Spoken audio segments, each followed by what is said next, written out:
하나님 말씀 보겠습니다. 하나님 말씀 구약 성경 창세기 24장 1절로 9절 보겠습니다. 창세기 24장 1절부터 9절까지 한 절씩 교독하겠습니다. 창세기 24장 1절부터 9절 한 절씩 교독하겠습니다. 제가 먼저 읽을게요. 아브라함이 나이가 많아 늙었고 여호와께서 그에게 범사의 복을 주셨더라.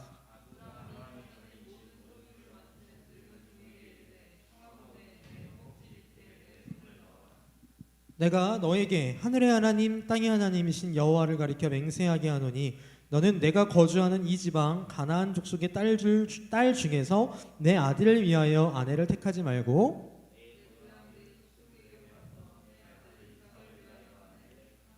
종이 이르되 여자가 나를 따라 이 땅으로 오려고 하지 아니하거든 내가 주인의 아들을 주인이 나오신 땅으로 인도하여 돌아가리이까.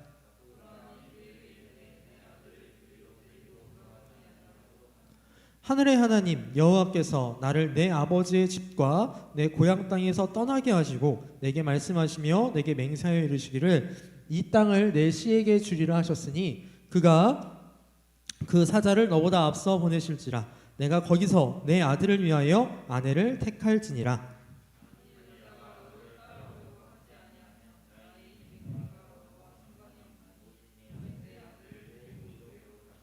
자, 9절 같이 읽읍시다. 그 종이 이에 그의 주인 아브라함의 허벅지 아래에 손을 넣고 이 일에 대하여 그에게 맹세하였더라. 아멘. 자, 오늘 우리가 읽은 이 본문 말씀은요 무슨 내용입니까? 우리 잘 아는 아브라함이 이삭의 아내를 얻기 위해서 자신이 가장 믿는 늙은 종 한 명을 자신이 살았던 갈대아 땅으로 보내는 그런 장면입니다. 근데 우리 이번 달 이제 넷째 주니까 하이델베르크 유림답을 해야 하는데 왜 이 본문이 오늘 본문으로 뽑혔을까? 오늘 이 본문을 보면요 아브라함과 아브라함의 늙은 종 사이에 한 가지 어떻게 보면 의식 같은 것이 있습니다. 그것이 무엇이냐면요 맹세입니다. 아브라함이 자신의 늙은 종을 갈대아 땅으로 보낼 때 자신의 여기 표현을 보면 허벅지 밑에다 손을 넣고 맹세하게 하였다라고 말씀합니다. 자, 그러니까 이 본문 말씀은요 맹세에 관한 말씀 중 하나입니다. 자, 오늘 우리가 살펴볼 내용이 바로 이 맹세에 관한 내용입니다. 우리 지난달에는 제3계명에 대해서 마지막으로 살펴봤습니다. 3계명이 무엇이죠? 너는 내 하나님 여호와 이름을 망령되이 일컫지 말라. 망령되이 부르지 말라라는 말씀이었습니다. 이 3계명은 그래서 단순히 하나님의 이름을 마구잡이로 부르는 단순한 그 차원이 아니라 하나님을 우리가 어떻게 대하는가 하나님에 대한 태도에 관한 말씀이었습니다. 우리는 하나님을 대할 때 엄숙하고 존귀하게 여기며 대해야 합니다. 그것은 하나님은 하나님의 이름을 망령되게 부르지 말라라는 표현으로 말씀하셨습니다. 거짓을 위해서 범죄를 위해서 바꿔서 얘기하면 내 유익, 내 이득을 위하여서 하나님의 이름을 사용해서는 안 되고 이는 우리가 하나님을 대하는 우리의 태도라는 것이죠. 우리는 결국 하나님을 나의 유익과 이득을 위한 수단으로 여겨서도 안 됩니다.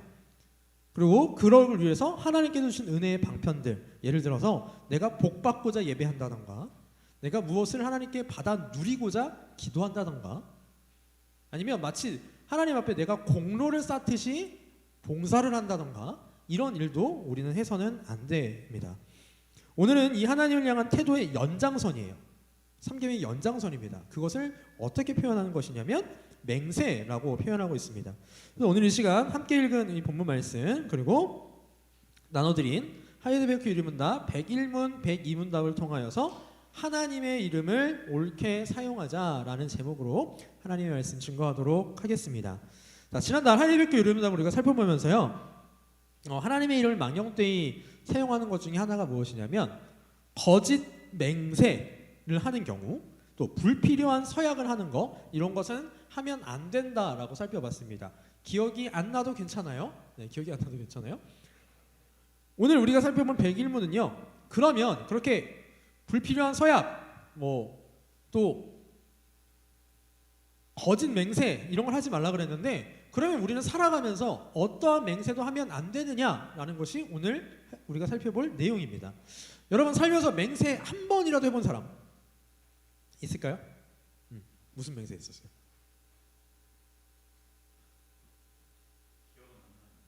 기억은 안 나요? 여러분 최소한 한 번씩은 다 했어요. 안 할 수가 없어요.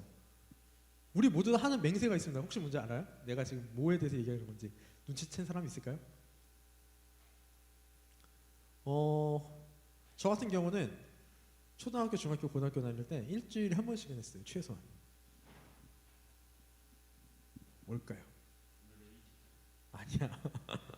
아니야.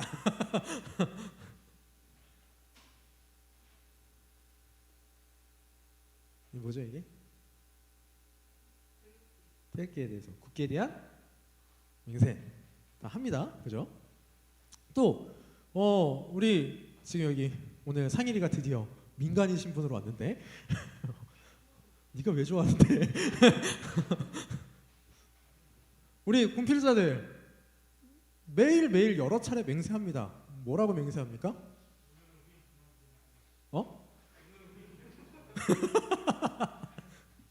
뭐라고 맹세해요? 두 글자로 보통 이게 사단마다 다르긴 하지만 보통 두 글자로 맹세합니다. 충성. 여러분 이거 경례도 맹세잖아요. 우리 다 맹세하면서 살았어요. 우리 어린 애들 보세요. 맹세 참 많이 합니다. 그죠? 자 그러면 그런 맹세들도 다 하면 안 되나? 라는 거예요. 하면 되는 맹세가 있고 하면 안 되는 맹세가 있나? 그 부분을 오늘 조금 살펴보려고 합니다. 자 우선 101문을 한번 볼까요? 101문 같이 한번 읽어봅시다. 101문 제가 문제 읽을 테니까 여러분 다 읽어주세요. 그러나 하나님의 이름으로 경건하게 맹세할 수 있습니까? 답 시작. 그렇습니다. 국가가 국민에게 요구하는 경우 혹은 하나님의 영광과 이웃의 복을 위하여 신뢰와 진리를 보존하고 증진시키는 데 꼭 필요한 경우에는 맹세할 수 있습니다. 뒤에 하나 더 있어요. 시작. 그러한 맹세는 하나님의 말씀에 근거한 것이며 그렇기에 구약과 신약의 성도들도 이것을 옳게 여러분 맹세는 중에는요 성경에 맞는 맹세도 있습니다. 즉 하나님 여기서 말하는 맹세의 전제 조건은 뭐냐면 하나님의 이름을 앞에서 하나님 앞에서 하는 맹세거든요. 그 맹세 중에는 옳은 맹세도 있어요. 그래서 여기 보면 구약과 신약의 성도들은 이것을 옳게 사용해야겠다라고 하죠. 그러면 어떤 맹세가 있느냐? 두 가지 경우가 있습니다. 여기 보면 국가가 국민에게 요구하는 경우에 하거나 아니면 하나님의 영광과 이웃의 복을 위하여 신뢰와 진리를 보존하고 증진시키는데 꼭 필요한 경우에 할 수 있어요. 자, 그럼 맹세에 대해서 들어가기 전에 요 내용을 들어가기 전에 우선 맹세가 뭐냐라는 걸 좀 생각을 해보도록 하겠습니다. 국어 사전에 제가 맹세를 쳐봤어요. 네이버에다가 맹세라고 쳐봤더니만 이렇게 나옵니다. 일정한 약속이나 목표를 꼭 실천하겠다고 다짐함. 이게 맹세의 국어 사전적 정의랍니다. 그러나 성경에서 말하는 맹세는요 이런 단순한 다짐이 아니에요. 단순한 다짐이 아닙니다. 아까 누가 말한 것처럼 오늘은 일찍 자야지, 일찍 자겠어 이런 단순한 다짐이 아니에요. 성경이 말하는 맹세는요 많은 경우에 예배와 동등한 위치에 있습니다. 즉 성경에서 등장하는 맹세들은요 예배의 한 부분이에요. 실제로 우리가 믿는 신앙 고백서 중에 하나인 웨스트민스터 신앙 고백서라는 신앙 고백서가 있습니다. 거기에 22장 1절을 보면요 22장 전체가 총 7개의 절로 이루어져 있는데 다 맹세에 대한 내용이거든요. 그 맹세에 대해서 이렇게 정의합니다. 자, 우리 같이 한번 볼까요? 맹세의 의미. 우리 같이 한번 좀 천천히 읽어봅시다. 합법적부터 시작. 합법적 맹세는 정당한 경우에 엄숙히 맹세하는 자가 하나님을 불러 그가 주장하거나 약속하는 것을 증거하시게 하고 그가 맹세하는 것의 진실됨 혹은 거짓됨에 따라 그를 판단하게 하는 종교적 예배의 한 부분입니다. 여러분 맹세가 뭐래요? 종교적 예배의 한 부분이라는 겁니다. 우리가 하나님의 이름을 사용하는 맹세는요 여기 있는 것처럼 예배의 한 부분이에요. 우리가 맹세를 한다면 우리의 맹세는 하나님 앞에서 하게 됩니다. 그렇다면 우리의 맹세에 대한 우리의 진심 여부, 이행 여부, 그 모든 것들을 하나님께서 관찰하시고 그에 맞는 보응을 해주신다라는 거예요. 거기서 무슨 표현을 썼냐면 저 중간에 보면 두 번째 줄에 보면 하나님을 불러 이렇게 했어요. 하나님을 불러서 하나님을 내 맹세의 증인으로 삼는 겁니다. 여러분 그래서 맹세에 함부로 하면 안 돼요. 합법적 맹세를 할지라도 함부로 하면 안 됩니다. 그리고 밑에 보세요. 밑에서 하나 둘 셋 네 번째 줄. 그가 맹세하는 것에 진실됨 혹은 거짓됨에 따라 그를 판단하시게 한다. 누가요? 하나님께서요. 우리가 어떤 맹세를 했을 때 그것에 대한 판단 하나님께서 하신다라는 것입니다. 그러니까 제발 우리 청년부 여러분 나중에 여러분들이 남자친구를 만나거나 여자친구를 만나거나 헛된 맹세하지 마세요. 네. 헛된 맹세하지 마십시오.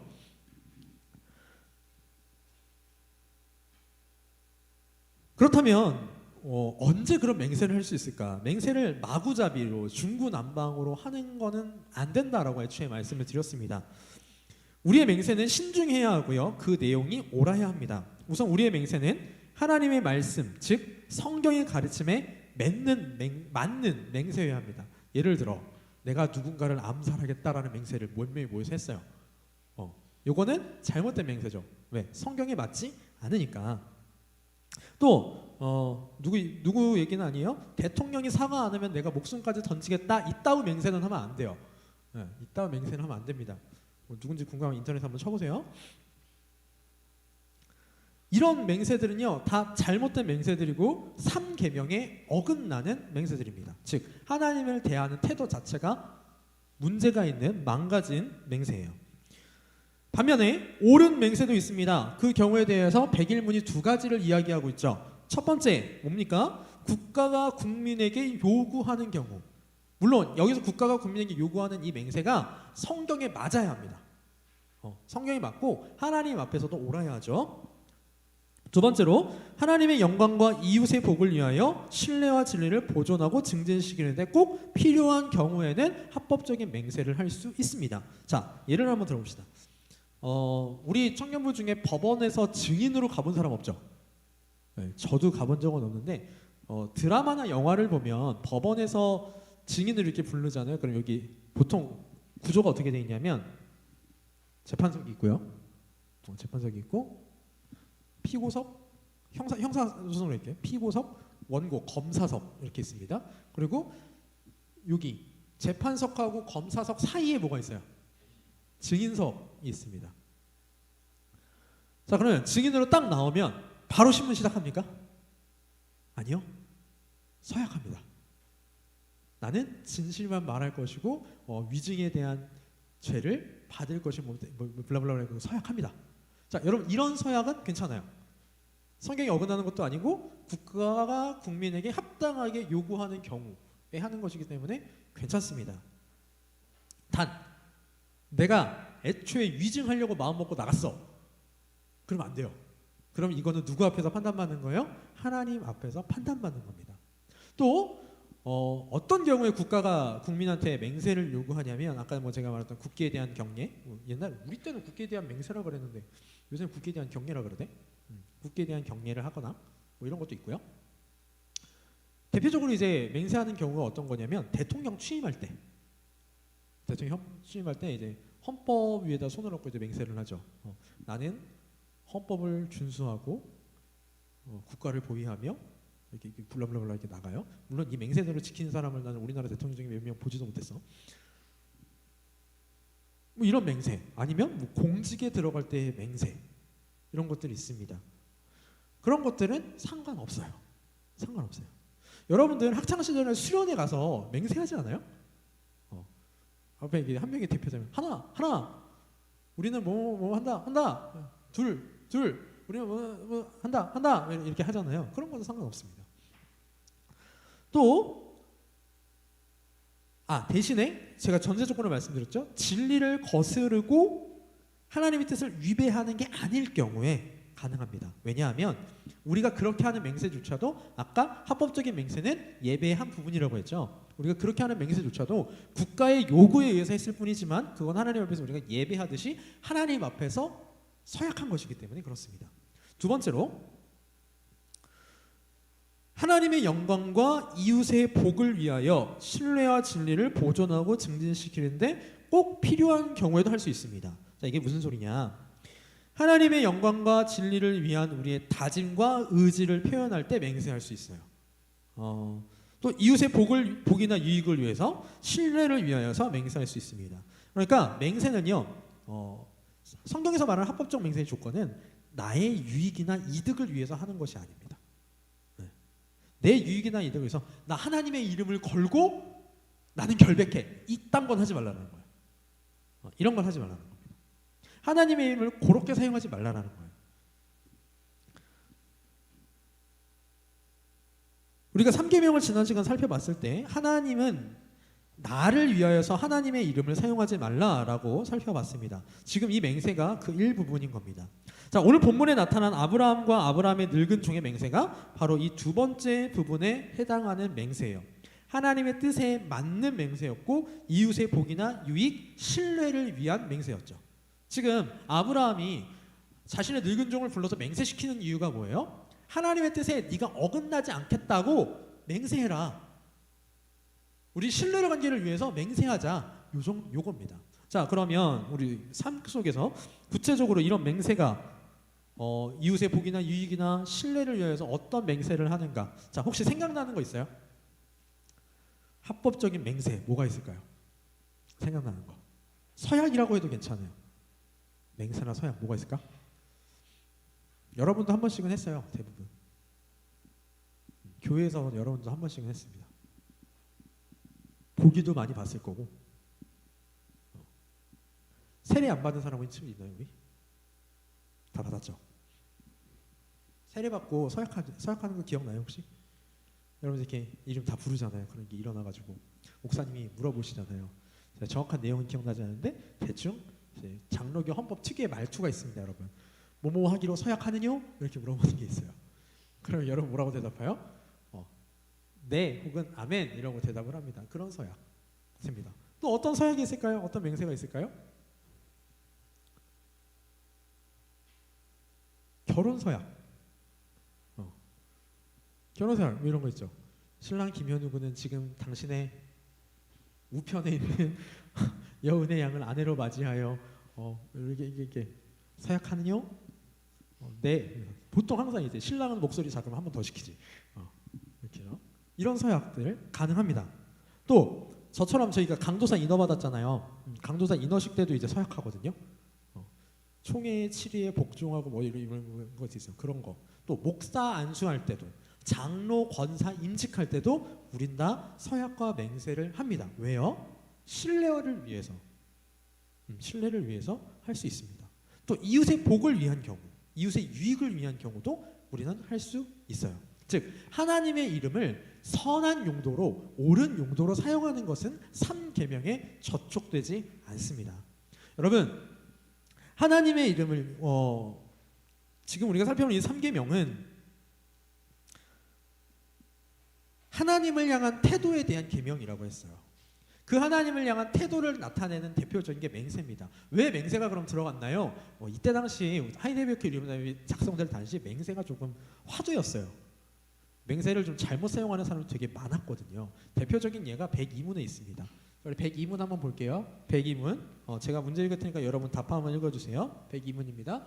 성인이나 다른 피조물로도 맹세할 수 있습니까? 시작. 아닙니다. 정당한 맹세는 오직 홀로 사람의 마음을 아시는 하나님을 불러 진리에 대해 증인이 되어주시며 내가 거짓으로 맹세에 대해 형벌하시기를 구하는 것입니다.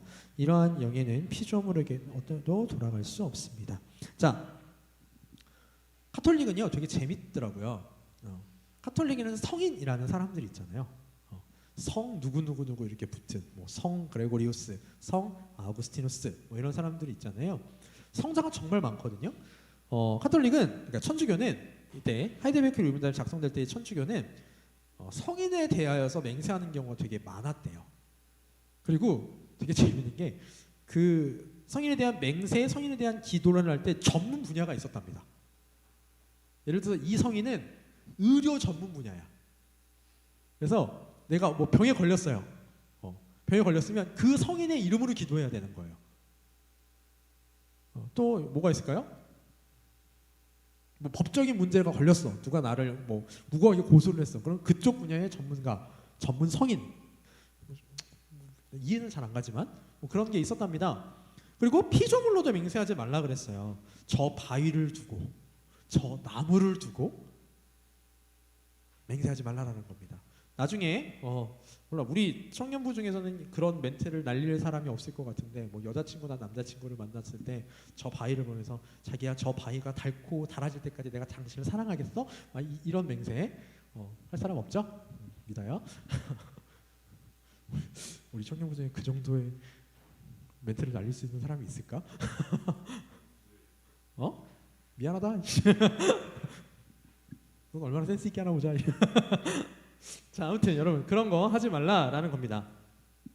왜냐하면요, 맹세는요 우리가 항상 하나님 앞에서 하는 거예요. 하나님 앞에서 맹세를 하는 이유가 뭐냐면 진리에 대해 증인이 되어주시고 내가 거짓으로 맹세할 때 나를 벌하실 수 있는 분이 하나님이시기 때문에 그래요. 그래서 만약에 성인이나 다른 피조물을 내가 맹세하는 대상으로 딱 갖다 놓잖아요. 그러면 그거는 하나님의 위치에 다른 걸 갖다 놓는 거랑 똑같은 겁니다. 그래서 여러분 절대로 우리 나이 때는 이제 맹세하지 않지만 우리 어린애들 보면 우리 엄마를 걸고 맹세한다, 우리 아빠를 걸고 맹세한다, 이런 거 하지 마시고요. 혹시 여러분의 조카나 한다면 알려주세요. 그런 건 하면 안 돼 라고 분명하게 좀 알려주셨으면 좋겠습니다. 여러분 우리 삶의 주인은요 오직 하나님 한 분뿐이십니다. 그죠? 하나님 한 분만이 우리의 삶의 주인이시고 우리를 판단하실 수 있는 분입니다. 우리는 이 하나님 앞에서 옳게 살아야 돼요. 자, 오늘 맹세라는 수단을 통해서 우리가 하나님 앞에서 어떻게 옳게 살아야 하는가, 하나님의 이름을 어떻게 옳게 사용해야 하는가, 하나님을 어떻게 우리가 옳게 대해야 하는가, 태도에 대하여서 살펴봤습니다. 자, 오늘까지 이제 3계명을 마무리할 텐데요. 여러분, 3계명을 총체적으로 조금 정리를 해보도록 하겠습니다. 오늘 이 맹세를 통해서 우리가 배울 수 있는 건 하나님의 이름을 옳게 사용하라는 겁니다. 하나님의 이름을 나의 유익이나 나의 이득을 위하여 사용하지 말라라는 겁니다. 여러분, 하나님을 믿는 여러분의 신앙이 불상 앞에서 3000배 하는 신앙하고는 달라야지 않을까요? 이슬람교처럼 메카까지 굳이 가는 그 신앙하고는 달라야 하지 않겠습니까? 우리 토속 종교처럼 매일 새벽 정한수 떠놓고 비나이다 하는 그런 신앙과는 달라야 할 겁니다. 우리의 기도, 우리의 예배, 우리의 봉사, 모든 것들은 달라야 돼요. 하나님을 향한 태도가 바른 태도 안에서 해야 됩니다. 제가 오늘 주일학교 예배 때 얘들아 우리 기도할 때 하나님의 뜻에 맞게 기도해야 돼. 그랬더니 우리 반에 하나가 뭐라 그러냐면 그러면 저 공부 잘하게 해달라고 기도하는 것도 안 돼요? 이렇게 물어보더라고요. 질문. 종우님, 공부 잘하게 해달라는 기도 해도 됩니까? 안 됩니까? 해도 돼요? 안 돼요? 돼요. 하세요, 여러분. 하세요. 그러니까 여기서 말하는 거는 정말 그러니까 하나님은 전능하신 분이기에 내 부족한 지혜를 채워주세요라고 기도하는 건 괜찮은데, 하나님, 내가 나 잘 먹고 잘 살고 싶으니까 이거 나 공부 잘하게 해주세요. 이런 거 하지 말라라는 거예요. 하나님, 자, 우리 지금 고덕에 보면 여러 아파트가 개발되고 있죠. 그래서 제가 조금 여러 가지 아파트가 있는데 제가 아는 아파트 그냥 이름 하나이면 고덕에 파라곤이라는 아파트가 있더라고요. 하나님, 저에게 고덕 파라곤 50평을 주시옵소서. 밑도 끝도 없이. 그런 건 안 된다라는 거예요. 또 우리 남자 청년들 중에 차 좋아하는 청년들 있을 수도 있잖아요. 주여, 저에게 람보르기니 아벤타도르를 주실 줄 믿습니다. 이런 건 하지 말라는 거예요. 이런 거 하지 말라는 거예요. 여러분 늘 기억하세요. 기도는 하나님의 뜻을 구하는 거죠. 여러분 공부 잘하라는 거 기도 제가 해도 된다 그랬잖아요. 그 얘기는 뭐냐면 기도하세요. 단 내가 공부 잘하고자 하는 이 마음이 하나님의 뜻에 맞는지 안 맞는지를 기도를 통해서 구하는 겁니다. 예배도 마찬가지예요. 여러분 우리 예배 왜 합니까? 우리 이 시간 왜 나와서 예배하죠? 늘 해왔으니까? 안 하면 뭔가 눈치 보이니까? 아닙니다. 우리가 이 시간에 나와서 예배하는 것조차 우리의 원동력은 뭐예요? 우리 신앙생활의 연료는 뭐예요? 딱 하나? 그게 뭡니까? 기억나나요 혹시? 혹시 뭐예요? 감사였어요. 감사. 우린 늘 감사함으로 예배하고 감사함으로 찬양하고 감사함으로 기도하는 거예요. 이게 하나님을 향한 우리 올바른 태도입니다. 그죠? 사실 이 하나님을 향한 올바른 태도는 우리 신앙생활 전반적인 부분에 다 끼칩니다. 우리 청년들 중에 찬양 좋아하는 청년들 있죠. 찬양하는 거. 근데 그 찬양을 함에 있어서 단순히 내 기분 좋으려고 찬양하는 거, 물론 가요 듣는 것보다 나을 수도 있지만 그것도 그다지 합당하지는 않아요. 뭐 우리 여기 소희나 뭐 상일이나 피아노도 잘 치잖아요. 특히 이렇게 찬양도 피아노 잘 치잖아요. 찬양을 할 때 피아노를 칠 때 그냥 내 재미를 위해서 친다? 그거는 지양해야 되는 거죠. 모든 것이 마찬가지입니다, 여러분. 봉사하는 거 또 뭐가 있을까요? 우리 청년부 안에서 뭐 우리 청년부실 데코레이션 하는 거, 그 모든 것에 있어서 뭔가 내가 나타나거나 나한테 좀 이득이 있겠거니 싶어서 하는 것들, 그런 모든 것들은 우리는 다 버려야 합니다. 그게 오늘 3계명, 특히 맹세라는 한 수단을 통해서 우리에게 가르쳐 주시는 부분입니다. 사랑하는 청년부 여러분, 오늘 말씀을 좀 정리하겠습니다. 여러분, 우리는 우리의 삶 전체에서 하나님을 옳게 대해야 합니다. 우리의 삶의 예배 가운데 하나님을 바르게 대해야 해요. 바른 태도로 하나님을 대해야 합니다. 하나님의 뜻에 맞고 하나님의 영광을 위해서만 하나님의 이름을 사용해야 합니다. 우리 청년부 지체들, 피곤한가 봐요. 지금 말이 또 헛나오죠. 우리 청년부 지체들 간절히 소원하기를 늘 여러분들의 삶 속에서 하나님의 이름을 선하게 사용하시기를 바랍니다. 하나님의 이름을 좀 많이 사용하세요. 단 선하게. 나의 유익이나 나의 이득을 위해서가 아니라 하나님의 영광이나 또 교회의 유익이나 또 복음의 전파나 이런 것들을 위해서 우리 사용하시는 우리 여러분들 되셨으면 좋겠습니다. 그래서 정말로 하나님이 정말 나에게 있어서 귀하신 분이구나, 존귀하신 분이구나 라는 걸 삶 속에서 조금 기억하셨으면 좋겠습니다. 하나님이 존귀하다면 우리는 감히 함부로 하나님을 부르지 못할 겁니다. 그렇죠? 여러분들 중에 존경하는 사람 누가 함부로 이야기하면 기분 나쁘잖아요. 뭐 여러분이 어떤 사람을 존경하는지 모르겠으나 그 사람을 존경한다면 함부로 얘기하는 기분 나쁩니다. 네, 우리 하나님에 대해서 여러분이 좀 그런 감정이 생겨났기를 좀 소원합니다. 그래서 정말 우리 하나님은 여러분의 삶 가운데서 아끼시고 존귀하게 여기시고 하나님을 바른 태도로 섬기고 살아가시는 우리 나는 청년부원들 되기를 간절히 소원합니다. 우리 시간 잠깐 함께 통성으로 기도하겠습니다. 하나님이 우리의 삶 가운데 정말 귀한 분이심을 고백합니다. 나의 삶 가운데 우리 하나님을 올바르게 대하며 하나님을 바르게 섬기며 살아가게 하여 주시옵소서. 이 시간 다 같이 함께 통성으로 잠시 기도하겠습니다.